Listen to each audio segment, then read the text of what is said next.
Okay. So I listened to a podcast about. Okay.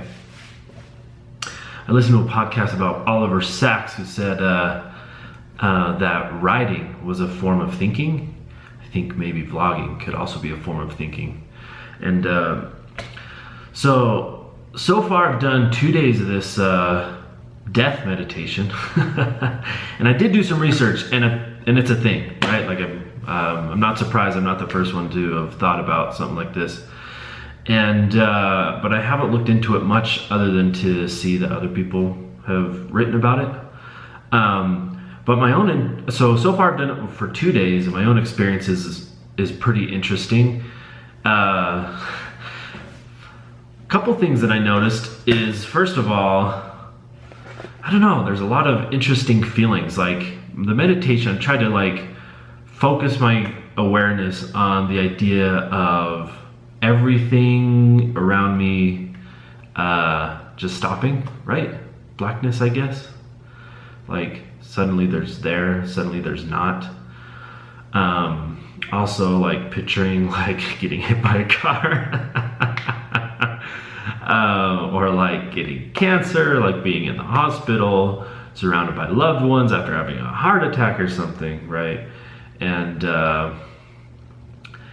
it's really interesting. The biggest emotion and the biggest feeling that comes from those visualizations is one of like a regret of missing out, right? Like a fear of not being able to do the things that I want to do, right? Like not being able to have like the relationships that I've always wanted to have, right? And potentially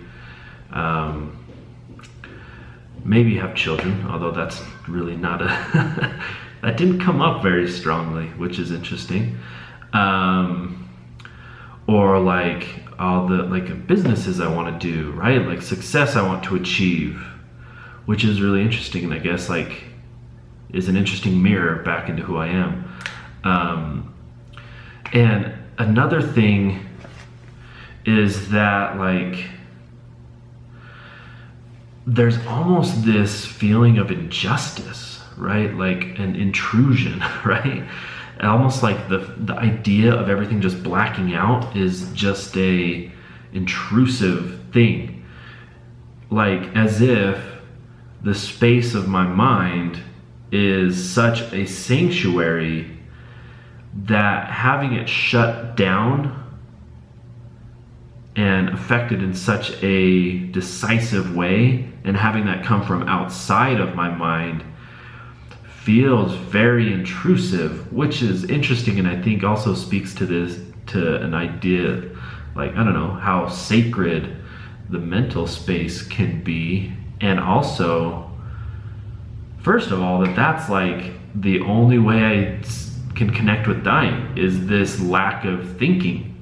Like the wheels in my head just suddenly being shut down is like the only, I guess, visualization or even like relationship I can have to this idea, which again, I think says a lot about how I see the world. Another thing is that like appreciation for what I currently have and loss of what I currently have wasn't that strong, which is interesting. And because I have so many great things. So perhaps that like speaks to the idea of that maybe I can be more grateful or aware. Maybe, and I can notice the things that I have more. And then I guess the final piece of insight that I noticed is, first of all, like I did this 5 minutes of death meditation after already having done 10 minutes of normal meditation and a journal page, a free writing journal page, which I think is the combination of a one-page free writing, or at least one page of free writing, like where you get all the circular thoughts and all the anxious feelings, get them out on the page, combined with meditation directly after, I found to be an amazing just 1-2 combo for dealing with stress, but also just grounding me for the day. It's such a powerful like combination tool. But anyway, so I did both those things and then did the meditation afterwards, and I felt like I came to such, like, the 10 minutes of meditation ended in such a feeling of calm that when I was trying to picture loss, I feel like my attachment to everything was reduced so much that it was almost hard to visualize that loss or even care, which was kind of interesting. Not that I'm like that I'm very good at meditation, but it's interesting I just, these ideas of dying, I just would kind of watch them, right? And just think about them like almost as an observer. So maybe mindfulness meditation of death might not be the way to go, because like mindfulness is about creating a subject-object relationship with whatever you're thinking about, right? Or wherever your mind goes, right? A subject-object relationship with your mind. And like deep within that is this inherent like distancing from like the attachment around that thing. So maybe I'll have to try the meditation before, or the death stuff before I do the morning page. I'm gonna try that. But that was kind of interesting. But the other things that's been on my mind, I read this book, I've been listening to this book. It's called The Righteous Mind. It's about morality and kind of the source, I think, of moral thinking. And the first part of the book tries to answer this question. First of all, is there an objective morality? And does it come from reason or does it come from emotions? And it really hits this idea hard that we decide what's moral, and then afterwards we come up with reasons justifying it. And there seems to be an overwhelming amount of evidence that all of our moral reasoning is after the fact, right? And we like to think that we're rational people and that our conclusions come from some form of like logical reasoning, even from the morality standpoint. But there seems to be so much evidence that that's not the case. And he gives this metaphor of an elephant and a rider, right? So the rider is the voice in our head, it's a justification, it's the rationality part.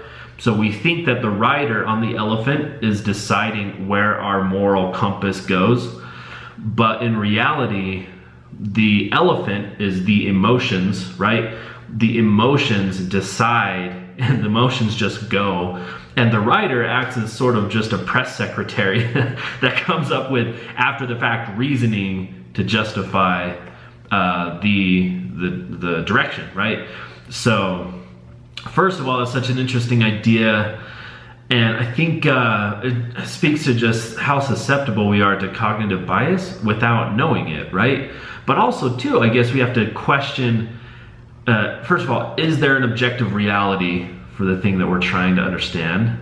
I think there are some things that are objectively morally true, but I think that gets into semantics, right? It's like, how do you define morality? I think there are some things that are moral, but yeah, I don't know. This is a question obviously that goes very deep and philosophers have been debating for a long time. But then a follow-up question though is, ought we to care about having an accurate view of reality?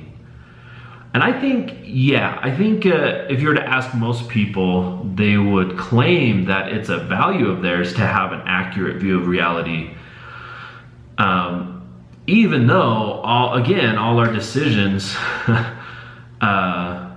well, there's just so many examples of people seeing evidence and disregarding it, right, in favor of their own things, and their own thoughts and their own feelings. And that again is this elephant and rider relationship, right? So you see facts, right? And no matter how persuasive they are, you disregard them, right? In favor of your own narrative. and then come up with your own reasons to justify how those facts are wrong, or how your facts are better. And it's really interesting. But anyway, that's something that's been on my mind. A lot of cognitive biases, I think, are super interesting, and I think I'd like to research and learn about them more. But yeah, that's it for today. Peace.